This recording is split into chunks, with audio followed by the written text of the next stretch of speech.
No, you're good. The introduction, not Hey, no, it's your show. If you want to interrupt and just come... Okay, we're going to do it again. Elle est pas arrivée. Oh, I wonder who's on there.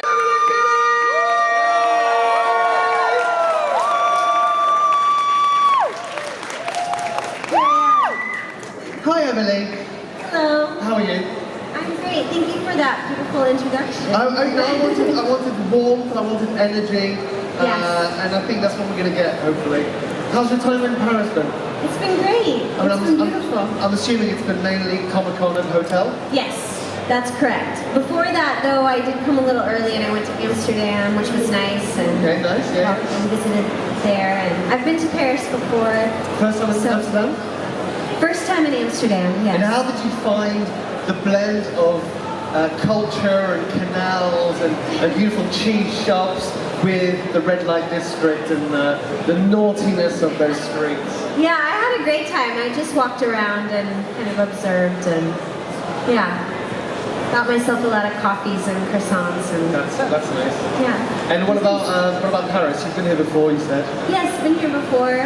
Again, just lots of wandering, going to museums, and drinking coffee and eating croissants. Are you quite a solitary individual? As in, like, do you enjoy going to places and just taking in the environment? Like, is that how you enjoy your days mostly? Yeah, I love being in a new city and just wandering around, and that's kind of my favorite way to enjoy cities, just going for walks and yeah. And do you find your adventures ways to inspire yourself with singer and songwriting? Yeah. Because Emily Kinney, c'est pas juste quelqu'un qui est dans Walking Dead et qui fait des autres choses en tant que comédienne, mais elle écrit ses chansons et elle chante aussi. You actually missed Tamara Morrison, who played Boba Fett, just before you, and he sung a song in his native language, and it was quite beautiful. Oh my gosh, so amazing. you might have to step up your game. Oh no, I haven't practiced. I don't think I can. What I didn't bring my guitar. Did you start off as a musician? Yeah, I started out as a kid. I really loved music and I loved learning songs and singing them for my parents, and so I started out being a singer. Like, I wanted to be a singer when I grew up, and I went to talent shows in Nebraska, and I would sing. Like, my first one was My Favorite Things from Sound of Music. I sang when I was 7 years old at a talent show, and I got second place. Congratulations. Thank you. And I got a trophy. So I was like, I'm going to keep doing this. This is it for me. Well, so then I just continued talent shows from the time I was 7 years old. I pretty much go to, like, you know, we have these big, like, county fairs in Nebraska and Lions Club talent shows and things like that. So was a success in the talent show, was that a spark that made you go, this is the route I should be going now? I think it was before that even, actually, because I would listen to my parents' records, and so I knew I wanted to be a singer even before the talent show. But I think then I was like, oh, I must be good at this because I got a trophy, and so I should continue to do this, and so that's kind of, it became like my, you know, special thing to do. I can relate. Yeah. I went to study computer animations at university because I thought that was a safe job, and I decided to do the talent show at school, entered all the categories, and just like you, I won quite a few of them, and I was like, oh, maybe I should do this. Yeah, so this is what I'm good at. The talent show is for me quite an important catalyst in my career. Donc je disais juste que j'ai demandé comment Emily elle a commencé. Elle a commencé plus en chanson, c'était vraiment son désir, c'était d'être une chanteuse. Et elle a toujours voulu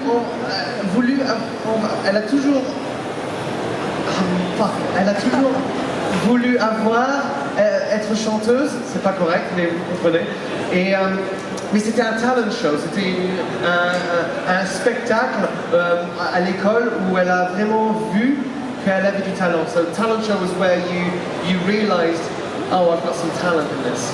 So that's nice. Yeah. And how did you translate your talent as a performer, singer-songwriter to acting? Yeah, well, as I got older, singing led me to musical theater, and then of course to theater. And I think also I would watch shows. There's these shows in the U.S. called, there's like the Mickey Mouse Club and Kids Incorporated, and it was kids performing songs, but they would also perform like little skits or little plays and things like that on television. And I always really wanted to be them, you know. I wanted to be in Kids Incorporated or the Mickey Mouse Club. And like the Mickey Mouse Club and all that sort of stuff. If I'm correct, like Britney Spears started there. Yeah, there's a lot of actors Justin who started. Timberlake, Ryan Gosling, I think, started in one of those sort of things. Yes, there were a lot of people in Kids Incorporated when they were kids that now are actors as adults. And that was a show that I watched, and I was like, oh, I want to be doing that. Yeah. And I would see those kids in other TV shows, and I kind of started to realize, oh, one of the things I like about singing is the words and the story. And so eventually that led me to theater. But it wasn't until like high school where I started to kind of think more of acting as opposed to being a musician. But when I was in high school, I started being in theater a lot, and then I actually got a scholarship to do theater for college. So I kind of started to realize acting was really where my Sorry, the scholarship was for theater. Theater. Yeah, even though I was planning to be a music major, I got a scholarship to participate in the theater program. Which is huge in the US as well, right? As in, like, free education is... it's huge. So even though I was a music major, I was always in the theater department, and eventually I changed my major to theater. So that's kind of what I started pursuing. As I moved from Nebraska to New York City, I started feeling like there were more open doors towards acting in theater, so I really started pursuing that.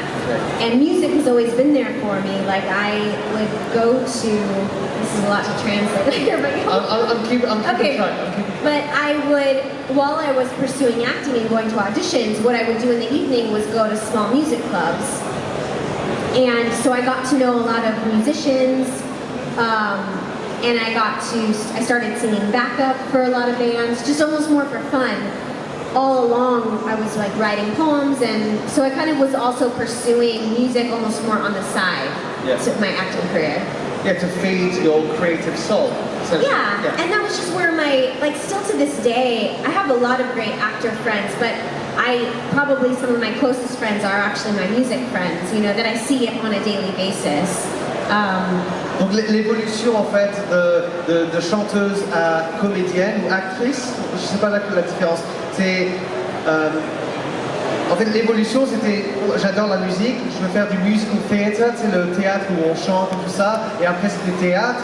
Et quand elle était à l'école, elle voulait juste faire musique. Mais elle a reçu un scholarship, je ne sais pas c'est quoi le mot scholarship en français, mais c'est quand une bourse. Ils ont payé pour qu'elle allait au théâtre. Et aux États-Unis, payer pour l'éducation, c'est très important. C'est hyper cher aux États-Unis. Je suis sûr que vous savez ça au moins grâce aux journaux. J'ai habité là-bas pour 8 ans. Je suis pauvre.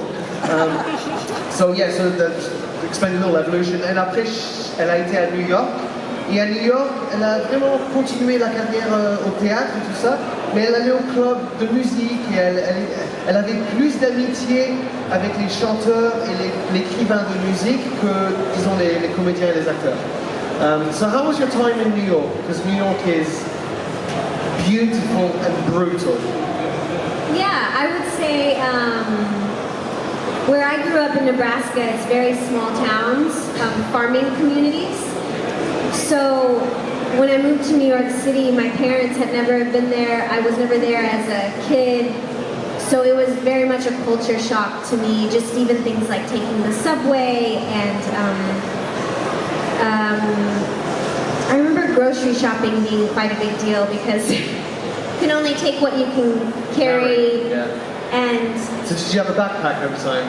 Yeah, or just like lots of bags and hauling things. You know, in New York, all the apartments are very small, and expensive, and so all of that was very new for me. Nebraska, it's a flyover state. So that's the name of yeah, the state. so like Donc flyover state, ça veut dire tu voles au-dessus de ces États en fait. Fly over state. La raison, c'est parce que il n'y a pas grand-chose à part des fermes en fait. C'est là où on grandit la nourriture. And so la différence entre Nebraska, un petit village de Nebraska, et New York, c'était un choc de culture mais immense pour elle. But how long were you in New York for? about 9 to 10 years. And did you love it? By the end, I did love it, and I do still love it a lot. Yeah. So the first year was very difficult, and then I grew to really feel confident in myself. I feel like when you move to a city like that, it grows a lot of inner strength. Well, you're forced to suddenly have all these variables. Like there's so Yes. It's understandable. Like your brain goes, oh, this is a lot. Yeah, and you have to evolve. And to make new friends and to sort of build a life in such a different place than what I grew up was very, it still feels very like empowering to me. Like it feels very much like, oh, now I can do anything, sort of. So obviously the talent show is where you gain the confidence, if you like, to pursue it. What was the moment in your career, in your, let's say, acting career, theatre or TV or movies, the moment where you were like, I'm an actress. Like this is me. Like this is what I do now. Was there a moment? Very early. Okay. I remember specifically. I mean, not anything that anyone else would remember because I did a lot of theater, like just small off-Broadway theater. But I remember within the first 2 years of moving to New York, I was working at a coffee shop and I had gotten an off-Broadway play, and it was one of my first gigs. And I remember walking from work at the coffee shop to the subway to go to rehearsal. And I was really excited about rehearsal, and I remember just having a moment of feeling like, oh my gosh, this is incredible. My dream has already come true. You know, I'm working at this cool coffee shop and going off to rehearsal, and this is my life now, living in New York City. And so that was one of the first moments I felt like, oh yeah, I can sustain this. And that wasn't even, I hadn't even, there's so many other moments since then where I thought, oh my gosh, this is now to another level I never imagined, you know. So, right. And could you return to that sort of state, or like everyone, there's always more, and we always want more bigger projects, more potentially complex characters to play. Because in that joyous state where you were working in a coffee shop, where you were going to rehearsals, that's where the true pleasure of our job exists, right? Would it feel like a downgrade if you return to that sort of state, or could you like actually do that again? I just feel like that's how it is forever. Like even if the side job isn't a coffee shop, there's always sort of like a balance between taking care of yourself financially and finding and making your creative life a priority. I think that's always, maybe your bills are just different or higher, you know, as you take on more. Yeah. But that's always the balance. And do I want more? Of course, like once I was, you know, once you start to have more responsibility, like I love acting, so I don't want to just play a side character. You know, like I want more, always. I feel like I'll be an actor till I'm dead. So I want lots of different experiences. You know, like I want to play all kinds of characters. So yeah, it's never really finished. And once you reach a certain point, like once you know you can be in a Broadway play and you realize what that's like, I think it's fun to work at a high level. So I want that. Yeah. So it almost does make it difficult to work at. I've thought to myself when I've just been bored, like, oh, I want to just work, so should I just do this community theater show? You know, so but once you worked at a certain level, like for instance Walking Dead, like everyone on that set was so committed and such amazing actors and really brought their A game. And so now, and I realize how fun that is. Like, it's great to have fun on set, but it's fun, in my opinion, to be good. So now that's what I crave. Yeah. So, I think I can do it. Le moment où elle a su qu'elle était comédienne, une actrice, c'était en fait à New York. Elle travaillait dans un coffee shop et elle allait aux rehearsals. Comment on dit rehearsals? C'est quand tu... Répète. Les répètes, merci. Elle allait aux répètes et c'était juste à ce moment-là qu'elle a dit moi je pourrais faire ça le reste de ma vie, travailler dans un petit café, faire les répètes, un petit peu. Elle faisait plein de théâtre off-Broadway. Off-Broadway c'est là où il y a les plus grands et off-Broadway c'est un petit peu en dehors. Et elle se disait ouais je pourrais faire ça le reste de ma vie. Et l'autre question que j'avais c'est que quand tu as plus de projets, des plus grands projets, plus de responsabilités et tout ça, est-ce qu'elle pourrait y retourner en fait? Et ça c'est un peu plus dur parce que dès que tu as un bout où tu as plus de responsabilités ou des opportunités pour jouer des rôles plus complexes, tu veux ça, c'est un appétit qui est très dur à enlever en fait. It's an appetite, right? When you get a complex role and you get to play it, it's understandable that we have an appetite to learn more. Like this is why yesterday when I was asking questions about consciousness and the self and stuff, it's because we are vessels to, as much as possible, experience the entire spectrum of what it is to be human. And so I personally find that the most beautiful part of the job. For you, what has been those moments of friction within yourself where you had to like level up yourself, like as in like, those moments of friction where you didn't feel like you were good enough and you had to level up. Like what were those moments? Gosh, it's hard to pick one. I feel like it's a constant with auditions and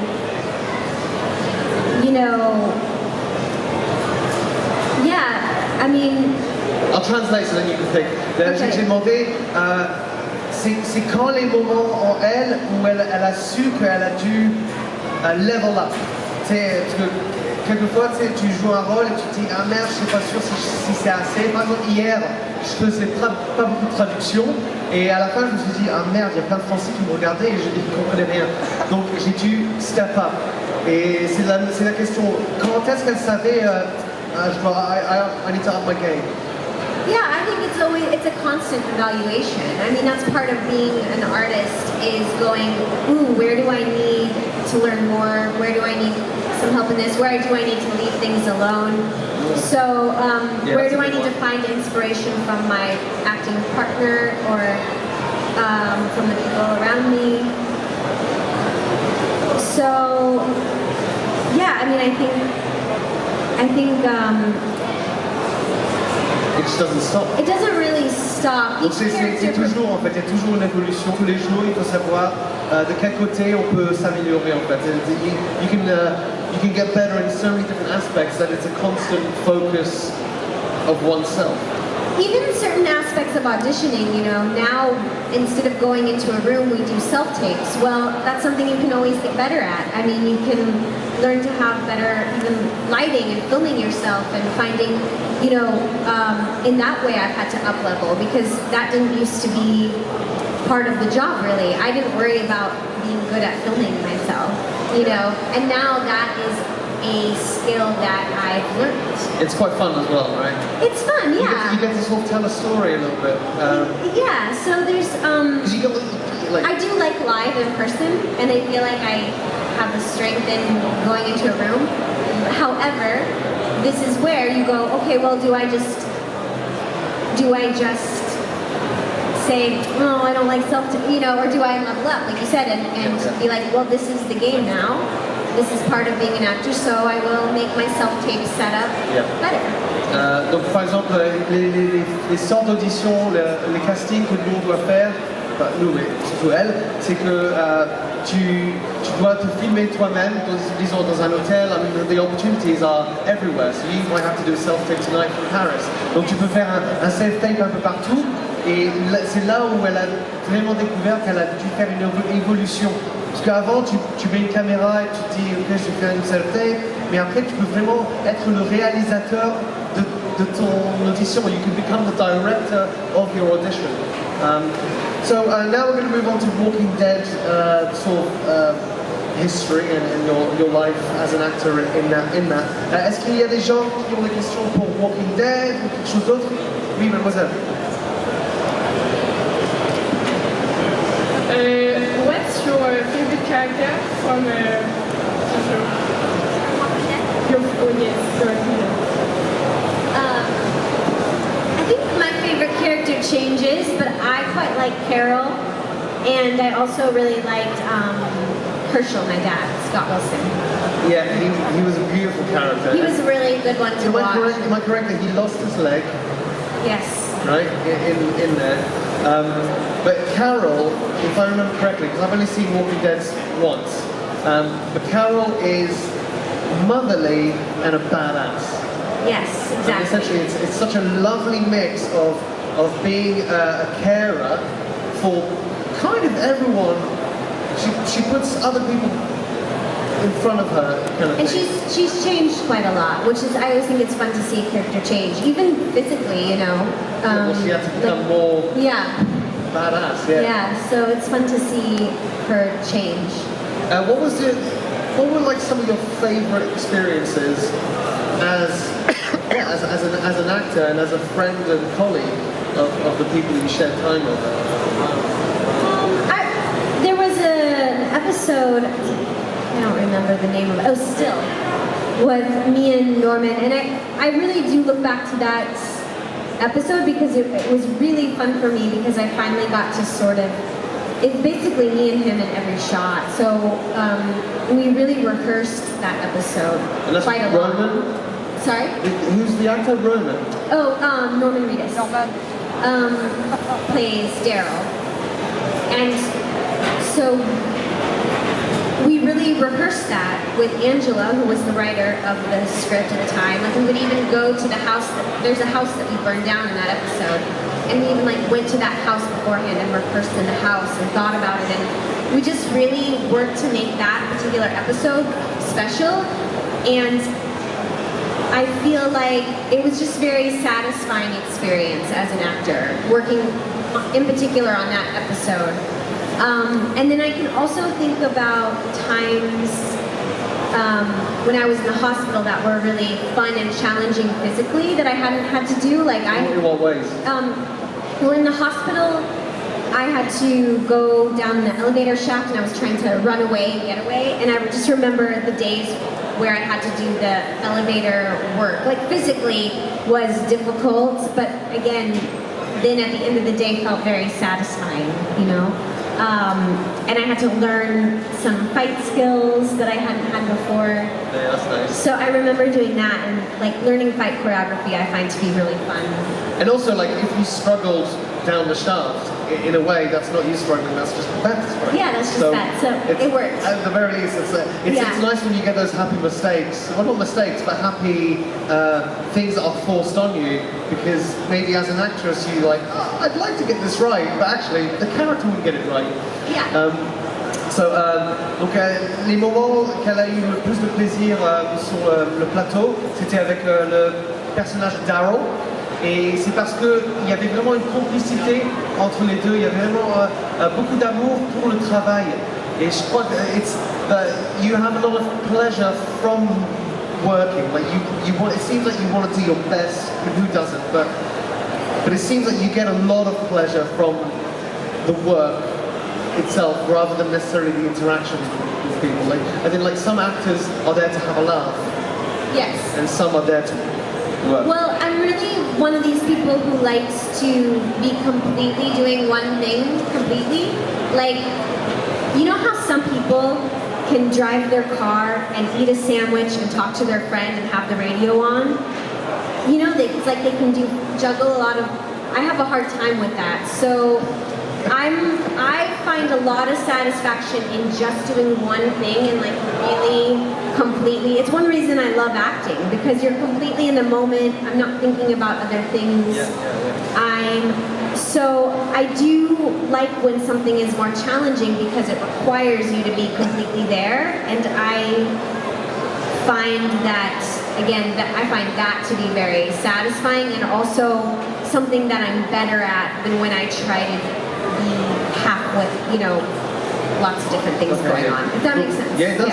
Donc un des plaisirs sur le plateau, c'est que elle a beaucoup d'attention sur le travail. Et la raison qu'elle travaille, c'est parce qu'elle ne sait pas vraiment faire plein de choses en même temps. Donc un exemple qu'elle disait, c'est il y a des gens qui savent conduire, manger un sandwich, parler avec leurs amis et tout ça.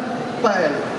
Elle doit faire une chose en même temps, mais quand elle fait juste une chose, elle a donné toute son attention. Et donc sur un plateau, quelquefois il y a des comédiens qui travaillent et ils le font parce que c'est chouette, c'est amusant et tout ça. Pour elle, oui c'est amusant, mais c'est vraiment le travail quoi. C'est faire un bon travail et elle peut donner toute son énergie et c'est comme ça qu'elle reçoit du plaisir en fait. So, that's nice. Y a-t-il des questions? Oui monsieur. Merci. Je voulais vous demander un tout petit truc. Est-ce que vous pouvez nous redonner le refrain de 15 secondes? Une petite chanson. Elle a dit qu'elle... Oh, désolé. Est-ce que je pense que Beth aurait pu survivre avec les chuchoteurs? Est-ce que son personnage va être beaucoup plus loin, que c'était moins sensible dans la série?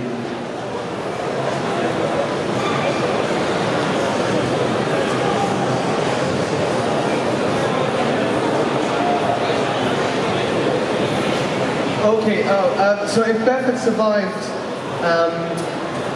cause I'm not too sure how he died, but he got shot in the head. Yes, I got shot in the head. I'm sorry to hear that. If you had survived, how do you think you would have handled the next set of villains that sort of came on the group's journey? Yes, I wonder about this a lot. I think I would have had to physically get a lot stronger. And so I think in order to survive, I think she would have done that. But I don't know. I think other than that, it's hard to know. I think Beth was already in the process of mentally learning to compartmentalize her pain with survival. So I think she was already getting quite good at that. Can you expand on that? Yeah, just in season 3 or 2, I don't remember, when her first boyfriend dies, she's able to sort of go, well, that's another one, and not really have to experience the pain of the loss in that moment. She's really... Grief and loss in that landscape is incredibly different to what we have now. But she's learned to sort of move past it quickly if need be. And so I think that she would continue to find ways mentally to deal with the loss in the world and the evil people. But I do think physically she would need to get stronger. Donc pour to deal with, pour approcher disons les autres méchants des saisons après qu'elle est morte, elle devrait être plus forte. En fait. C'est ça. Je commence à me fatiguer. La traduction, ça commence à vraiment être dur. Elle doit être plus forte en fait. Mais il y avait aussi une évolution en elle que quand il y avait des gens autour d'elle qui sont morts, elle pouvait vraiment les mettre à côté. Quand ça se passe ici, dans nos vies, c'est dur et ça prend beaucoup de temps à s'éloigner de cette peine. Mais pour Beth, c'est vraiment ils sont morts prochain. Quoi. Et donc ça serait une évolution. She would become stronger and stronger and stronger. Mais physiquement, je crois qu'elle... When you think of the female characters who have survived, or the male I guess, have survived till the end of the show, many of them developed intense skills, fighting skills. Even when you look at Maggie or Michonne obviously was already like such a fighter. When you look at Carol, her ability to physically defend herself has grown quite a bit. So I think that the ones that are able to survive are people who can handle themselves. Yeah. What skill would you have loved to what skill would Beth have liked to really master, and what's one that you would like in a post-apocalyptic situation? I do think it would have been cool. There was one scene where Daryl's teaching Beth how to use the crossbow, and I think that would be one that would be fun for me, Emily, as an actor to learn better. And I also think that'd be cool because there aren't. I don't know. I just think it's. Crossbow's the gun one, yeah. Yeah, right. But yeah, just getting better at that skill, I think, could have been cool. Yeah. That makes sense. Silence. You get to yeah, reuse. The silence. You get to reuse the arrows. I mean, yes. It makes sense. Yeah. Des autres questions? Oui, monsieur. On a vraiment senti ce côté famille, je trouve, dans la série, cette connexion profonde entre eux, et je me demandais si on aurait la chance de les revoir jouer ensemble dans d'autres projets. And thank you for being here, Emily. You're truly amazing. Thank you. So he was saying that it was quite clear that there was a really beautiful playfulness between all the characters, right? But not just the characters, the actors, right? It was a family, not just the family that the characters are, but you became a family. And so, would there be an opportunity to actually see some of you back together again? Not necessarily in The Walking Dead, but in other projects. Like, would the casting directors of The Walking Dead think we should team them up again? Would you like to see that, and how do you think that could manifest? I would love to see that. I loved everyone I worked with on Walking Dead was excellent and amazing in their own ways, in their own unique ways. So I don't know how. I do feel, I'm trying to think if there's other actors who have worked together since on new shows. Who's someone that you would love to work with, even outside of The Walking Dead, like an actor or an actress or a director? Like, who is someone that you would love to work with? So many. You're allowed one. I can't pick one, but yeah, I don't know. That's too hard. There's so many. Like I could just list. I mean, even just this year, you go like, oh, Margot Robbie, Jeffrey Wright, who was in that. I loved American Fiction. It was great. I watched it last week. Yeah, I thought it was so good, and it made me just like love him as an actor. So that's been recently in my life. Oh, that'd be cool. But then anybody on The Walking Dead, I'd love to work with Melissa McBride again. She plays Carol, and she used to help me with my auditions and things when I would get tapes. She's amazing. Donc la réponse c'est oui. Elle aimerait bien travailler avec presque tout le monde, parce que elle a vraiment adoré son temps avec eux. La dame qui joue Carol, c'était vraiment une connexion très forte ensemble. Par exemple, Carol l'a aidé avec les self-tapes, les auditions et tout ça. Donc la réponse c'est bien sûr quoi.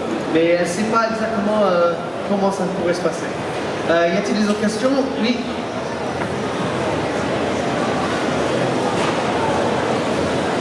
Would you like to play in French movie? Sure. What is your director favorite? Your favorite directors? I don't really know. I mean, it's hard for. I mean, I don't really know who my favorite directors are. To be honest, because it's like if you haven't worked with them, I don't know. Because for me, director-actor relationship it can be a very like. I mean, they're supposed to be like they're your eyes. So taste is one thing, you know, like directors that have a similar taste as you and that you feel like will look out for you. In Walking Dead, I loved working with Ernest Dickerson. He was probably my favorite, and Greg Nicotero. And which series were they dealing with? They were dealing with Walking Dead. Oh, the whole thing? Well, throughout the whole thing, they would probably they'd probably direct at least an episode or two per season. Okay. So those were two of my favorite ones to work with on Walking Dead. But yeah, it's hard for me to know because it is kind of like, I know there's like directors that have a certain style, but as far as like who I'd want to work with as an actor, yeah, it's hard to know. C'est difficile de choisir, de savoir quels réalisateurs sont meilleurs à travailler avec, parce que si tu n'as jamais travaillé avec eux, c'est dur de savoir. Et bien sûr, il y a des styles de films qu'ils font et tout ça, mais c'est dur à choisir. Mais elle a vraiment aimé travailler avec deux réalisateurs sur The Walking Dead. What were their names again? Greg Nicotero and Ernest Dickerson. Donc ces deux réalisateurs, elle aimerait bien travailler avec eux encore. Mais ouais, c'est dur à savoir en fait. Il y a des autres questions?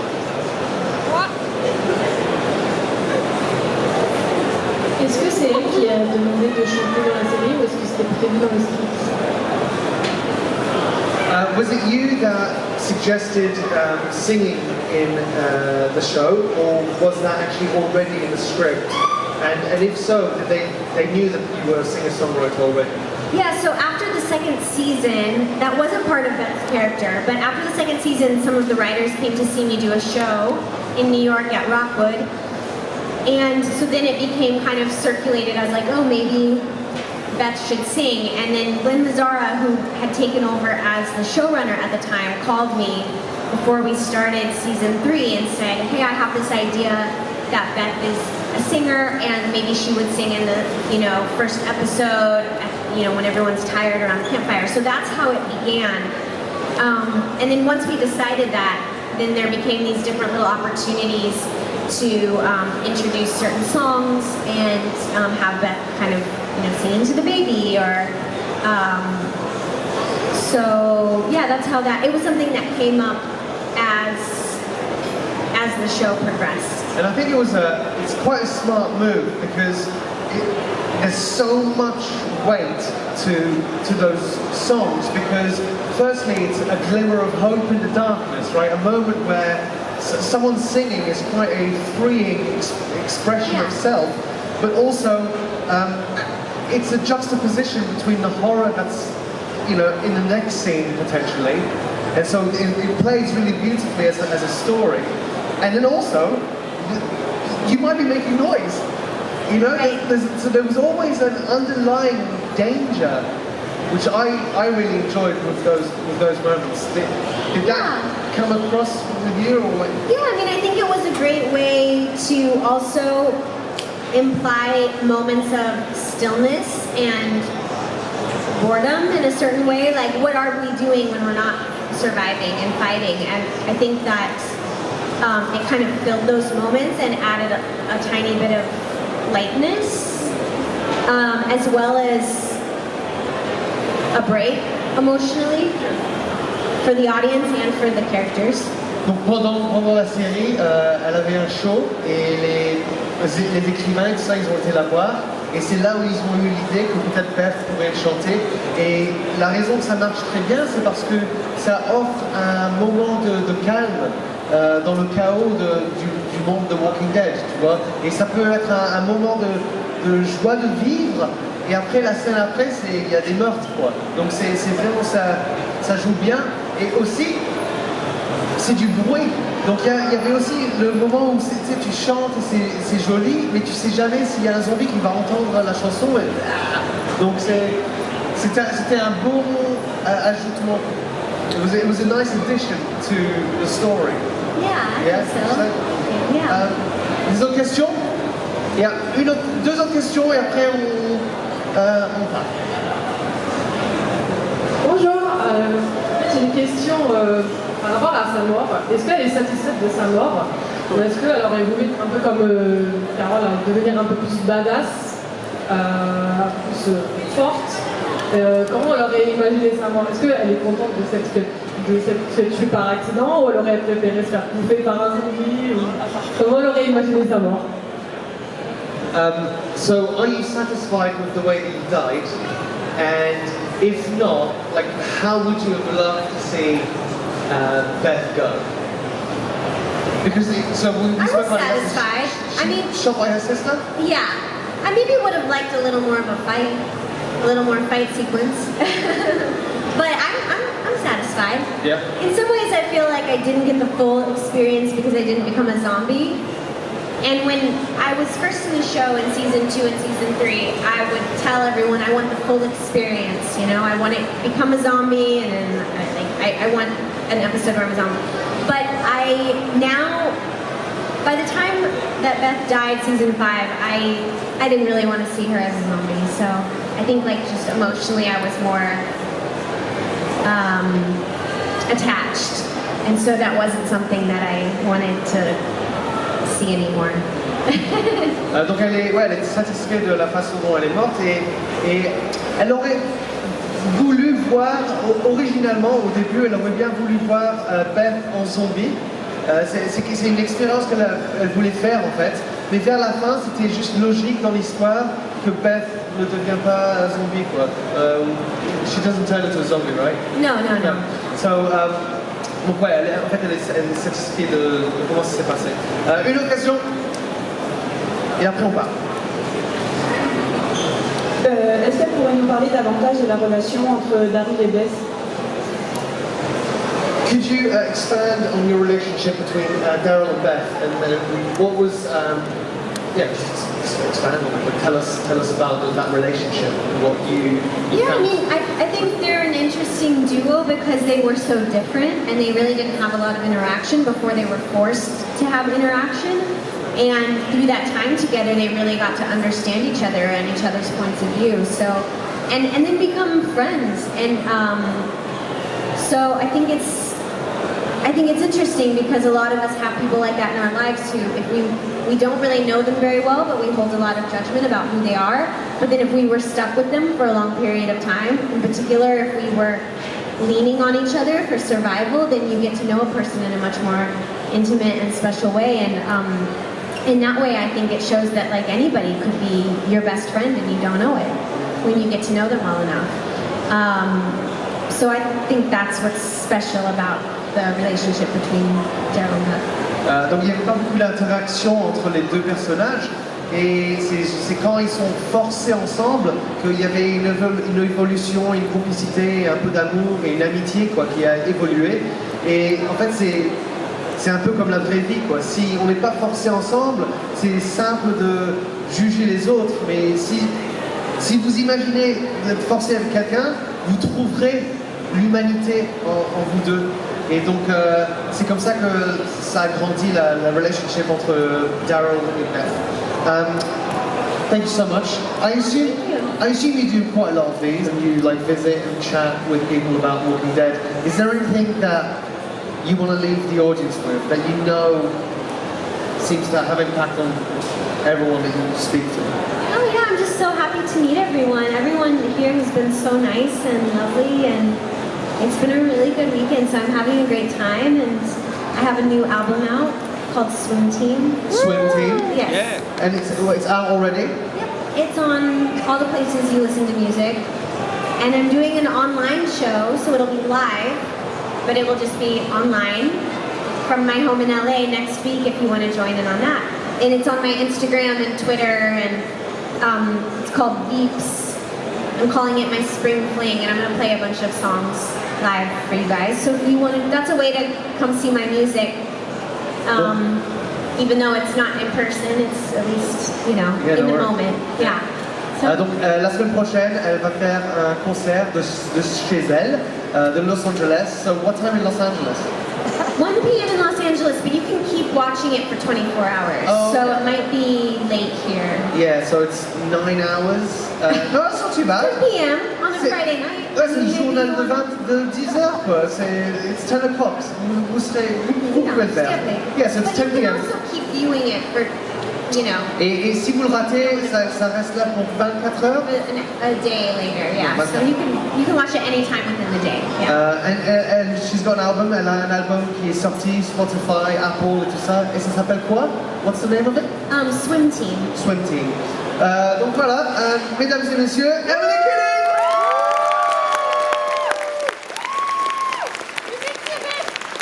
On est de retour ici dans 15 minutes. Et mon français, ça commence à... Je suis fatigué!